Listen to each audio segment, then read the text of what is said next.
Hello. I wanted to just real briefly, I don't have a whole lot to say, but just really briefly talk about the letter from Abigail Adams to John Quincy Adams, because it's a great example of the ways in which women were now acting as teachers, as instructors.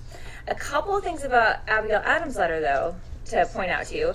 First, she's early in Republican motherhood. It's still a concept that's kind of being figured out and developed.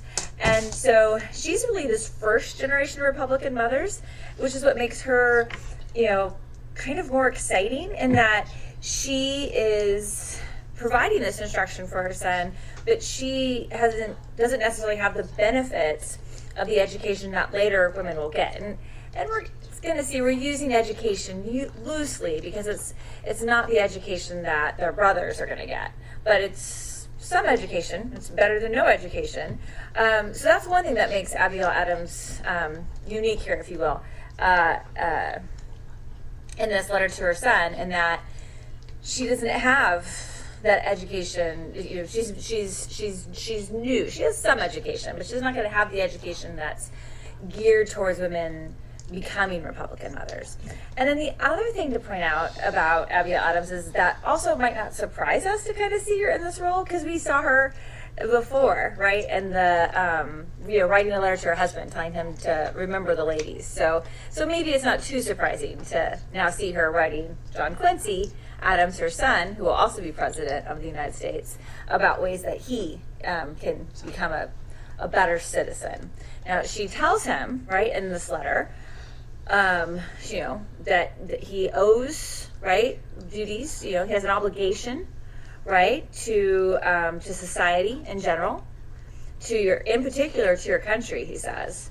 She also connects us to his parents, to himself, to God, but society in general, your country, and then again, to your country, the same duties are incumbent upon you, right? So she's clearly setting up here the role that he's going to play as a citizen in this new republic. That's what a Republican mother does, is she's raising her sons to be good citizens in the republic. And then there at the end, she concludes, right, by saying, I'll not overburden your mind at this time. I mean to pursue the subject of self-knowledge in some future letter, and give you my sentiments upon your future conduct in life, when I feel disposed to resume my pen. And the reason that's significant is that shows us that this isn't just like a one-time thing. This is a ongoing conversation that she's having with him about how he is going to be a good citizen in this new republic.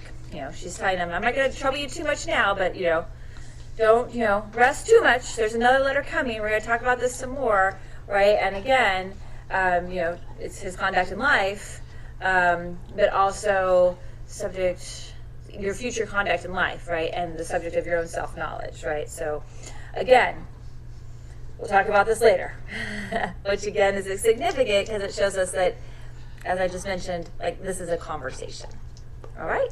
If you've got any questions or comments, you should put those in the discussion board. I'm happy to help. Take care.